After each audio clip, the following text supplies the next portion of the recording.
Hi, everyone. Welcome to Aberrant Behavior. I'm your host, Christabel. And today in this episode, we're going to talk about a subject matter that I'm very familiar with, and that is corporal punishment within the Black family. It's a prevalent thing. I don't think there's any Black family that hasn't had some sort of experience with children being beat as a way to discipline them and correct them. And I think that it's high time we start having deeper conversations about this, because both the physical and psychological impact on children is huge. And it is important that we begin to address it rather than just going business as usual.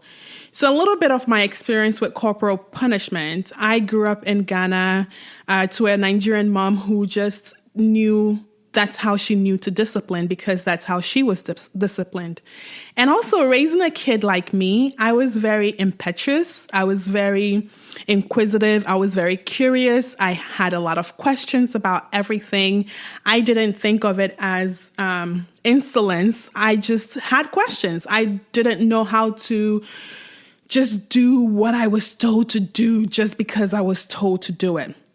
Even though I knew the consequence for asking all these questions was the potential of being spanked, I still asked those questions because that's just how I came out of the womb. I'm still that way. A lot of that curiosity and autonomy and independence and self-will was beaten out of me. A lot of it was beaten out of me for sure. And it's taken me years of work and therapy to come to a place of accepting that I have a voice, a very loud voice, a very opinionated voice, I'm a person who knows her mind through and through. But I lost that voice for many years, and I think a lot of it has to do with how I was disciplined. Beyond physical discipline, even though that's what I want to talk about today, the same culture kind of persists where kids are meant to be heard. I mean, definitely not that. Kids are meant to be seen and not heard. And a lot of the questions kids would have would be relegated to naivete and you don't know anything because you're a kid and I'm the adult and what I say goes and I have all the answers in life to questions, that exist. And, like kids, you look up to your guardians. When you're a kid, you just believe everything they tell you.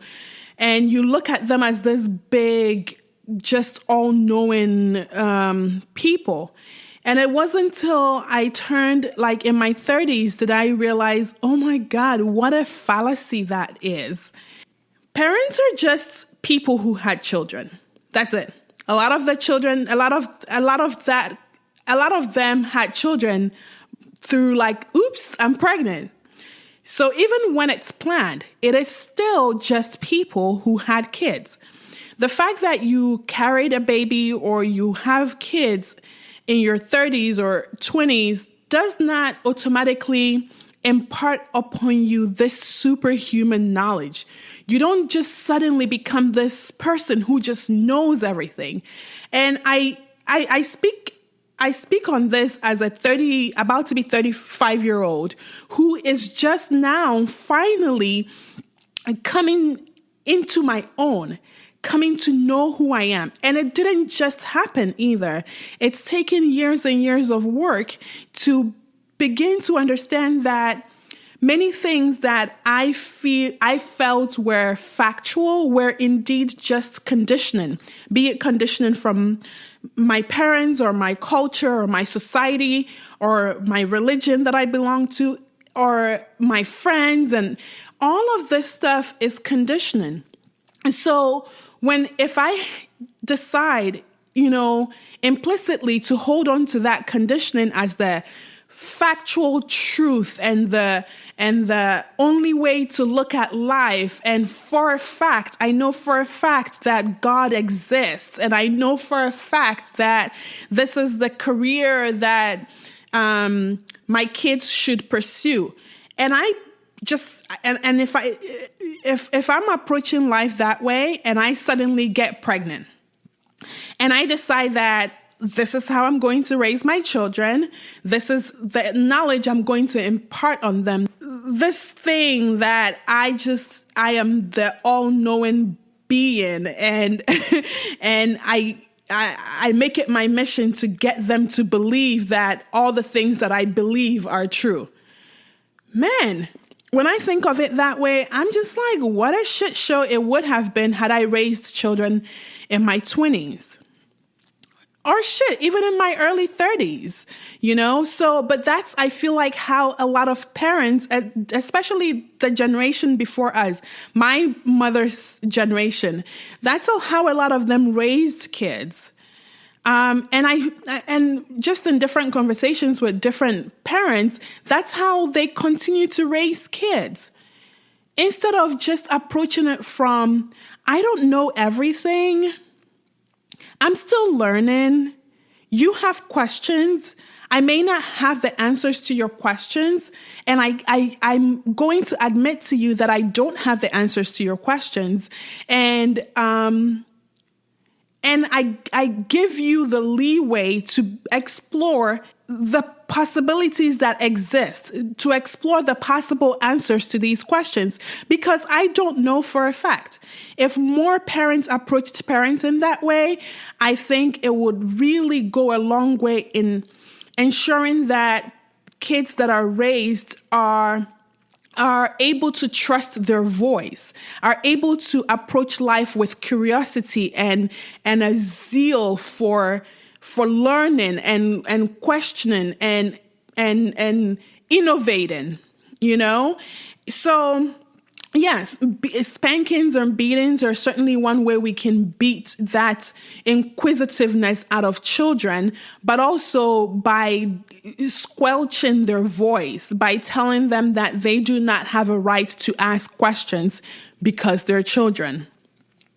So when I was preparing to give this, I was just looking up stuff for this podcast. Certain things I knew and certain things were absolutely new to me. And so I wanted to bring some of those statistics to view here to see exactly how important it is for us to have these conversations and begin to take the steps to do better. It's Maya Angelou that said that when you know better, you ought to do better. And I solidly believe that.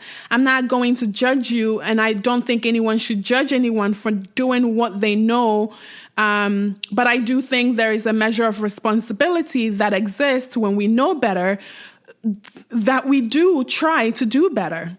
And so this research was very pertinent to this subject matter. It's a 2015 Pew Research survey that found that Black parents are more than twice as likely as white and Latino parents to use corporal punishment on a regular basis, and they are far less likely to never spank their children. That is a huge margin.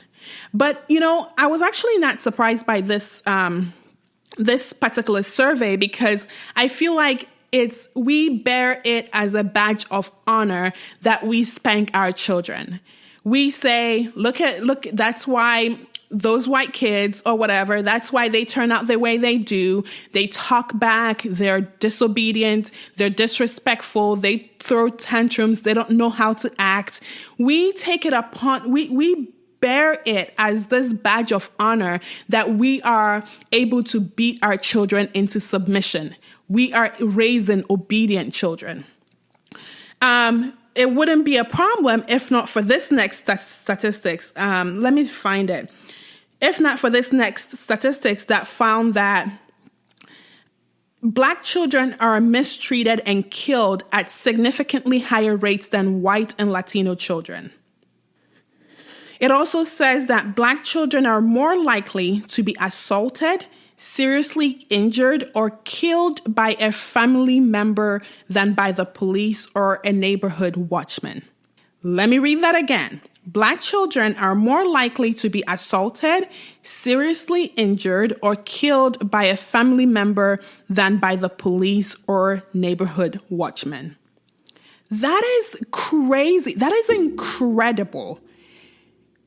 We live in America where we see the way the police and the culture of white supremacy we live in, how detrimental it is to Black people. How many Black people are being killed on a daily basis by the police, by white vigilantes out to basically hunt us and kill us. Just last week, we saw the story with Armand. He was just going for a run. And because he didn't listen to two random strangers who told him to stop, they shot him in broad daylight. So if you think of that and then think of the fact that this research is saying that Black children are more likely to be assaulted, seriously injured, or killed by a family member than by the police, that should be a wake-up call. That should be a wake-up call that tells us to have a conversation about why this is happening, how we can stop it, how we can begin to be the voice of change in our communities. And you see, Black kids don't even have to be killed for the devastating psychological impact of physical corporal punishment to be present. You don't have to leave marks. You don't have to choke them out. You don't have to pull a gun on them to cause long-term detrimental psychological impact on them. You don't have to do all that. And again, research upon research upon research is saying this. So it's high time we address it. That's what I'm saying. And what authority do I have to speak as someone who doesn't have children? Well, I was a child, and as far as I'm concerned, that's all the credibility I need. I was a child who was beat, oftentimes in anger, yes, by a parent who didn't know any different, but still, the impact of that treatment, I'm still bearing the brunt of it. And I'm working so hard to heal from it, to believe in myself, to believe that I have a right to take up space, to question authority, to speak up for injustices when I see them at work or anywhere else. I'm working every day very hard to heal. And I just want the next generation of Black kids not to work this hard, that they just know that they're everything and some more. And again, I am not trying to cast blame. I'm just trying to say, let's talk about it. And I think it's also important to mention why this is not a blame issue. When you look at the history of corporal punishment, where did it start? And how come Black families adopted it to such a large extent? This was a new thing for me. I didn't know this, but this article talked about, and I'll link the articles so that you can do further reading on it. This article was talking about how West African traditional belief held that children were reincarnated ancestors. West African societies held children in a much higher regard than slave societies in the Atlantic world, which placed emphasis on Black bodies as property, not as human beings.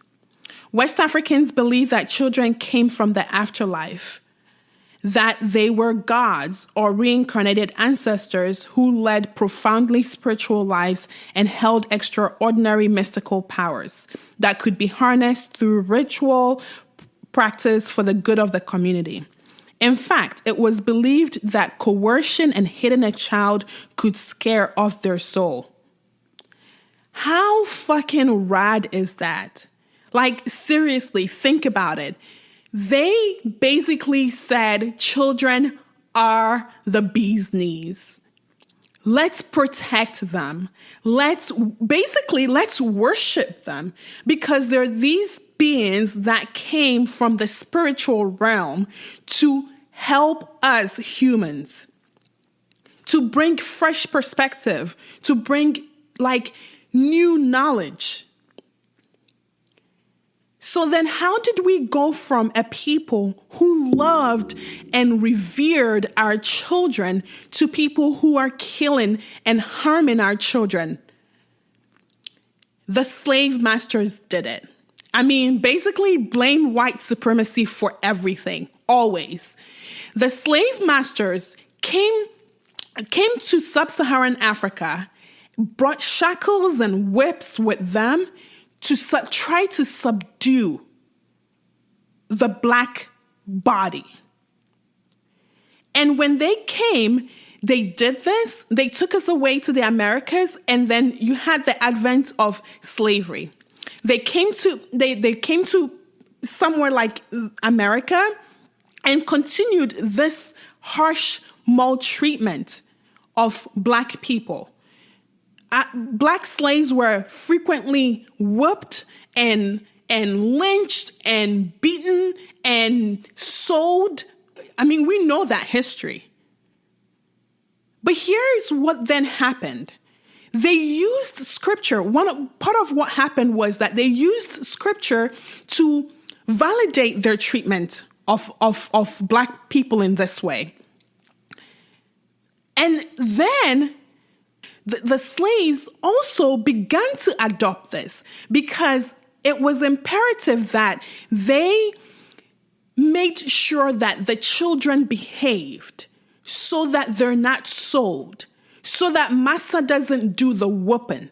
So instead of waiting for Massa to do the whooping for them, they took it upon themselves to begin to whoop their children. It was out of fear, right? They were scared that their kids were going to be separated from them. What incredible psychological harm. And if you're scared that your kid was not going to show proper deference or exhibit the appropriate demeanor in front of the white owners, you would do anything to try to protect your children. And that's what they did. They just felt like if I beat you, at least there's a chance that you will stay alive or you will remain on the plantation with me rather than being sold or killed. And that has just continued on throughout the generations, to where there can be a survey, telling us that black people are twice as likely to beat their children, and they kill and injure their children more than the police or neighborhood watchman. And I just feel like we need to stand up and say enough is enough. Let's no longer do that. Yes, the danger still persists. The dangers of our kids going out there and talking back to the policeman and being shot, or questioning authority at work and losing their job. Those dangers are present, and definitely we have to continue talking about race and educating our children on how to survive in a country that was never meant for them, and how to survive people who are intent on killing them. But let's not kill them. Let's not kill them as a means of educating them. Let's not strip away their brilliance and their inquisitiveness just so that the white man doesn't do it for us. I think the way forward, the way to healing, is actually raising children who are self-aware, who are inquisitive, who are free, who are expressive and determined and curious. I think that's how we take back our power. That's how we can have kids who can organize and make headway in making sure that we bring an end to this system, this deeply racist system. We need Black people who are expansive in their thoughts. And it starts from childhood. Quelling that is not the way forward. That's just what I personally think. And that's what the research suggests. So how can we begin to do the work as parents, as aunties and uncles? How can we begin to do the work at looking for alternate means of discipline? And let me also say one thing. The Black church and Black ministers did not help, because they also drilled down to parents that you do not spare the rod if you do not want to spoil the child. That did not help, because till today, that is what a lot of parents have as a go-to why they beat their children, because the scripture says, do not spare the rod. Well, the scripture actually also says in Corinthians that do not aggravate the spirit of your children. Do not frustrate your children. And a side story, I would quote this scripture to my mom all the time growing up. I would say to her, because she would say, obey your parents so that you get to live a long life. And I would say, well, do not frustrate your children so that you get the blessings. Yeah, I told you. I was a hothead. I'm a hothead growing up. So if she would quote that scripture as she was beating me, I was like, well, you are frustrating me and you will not get the blessings that you're going to get from God. That you deserve from God. So realizing that the white man brought the Bible, and hey, if you're a Christian, no shade at all, but they brought the Bible and took our land and our autonomy and our people and stole talent. Let's not internalize it any more than we already have. In no other relationship is it okay to ever put hands on someone. Yet somehow they have managed to convince us that our kids deserve to be beaten. Our kids deserve not to be heard. Our kids deserve to be told that they're great. The greatest asset they have is obedience. Respect, sure. Kindness, sure. Obedience, they should be able to question things. We're not raising subservient clones. These are people. The kids are people. They are people with their own thought processes. If you've ever witnessed a 2 or 3-year-old in their innocence, you know that they already have a personality. So let's just preserve that. Let's just make them understand that they are good enough as they are. We can guide them. We can teach them. We can try to hone in on their natural abilities and their natural inclinations. But certainly the goal shouldn't be to completely erase their innocence and replace it with what society says they should be, or even our own beliefs. Parents can begin to reparent themselves so that they can parent better. They can begin to work on their own conditioning so that they can understand when they are imposing their views on their children, when they are continuing in generational trauma. I think it's serious work. I think it's important work. And I think we can do it. I believe strongly that we can learn how to do things differently.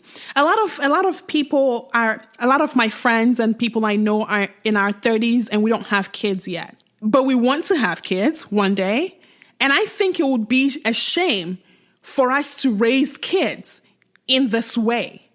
For us to raise kids who lose their voice by the time they leave us. And no, we don't have to beat them and leave marks on them for that treatment to be detrimental. And I just want us to do better. This is a call in. This is me calling in you to stop defending your right to hit your children. Okay?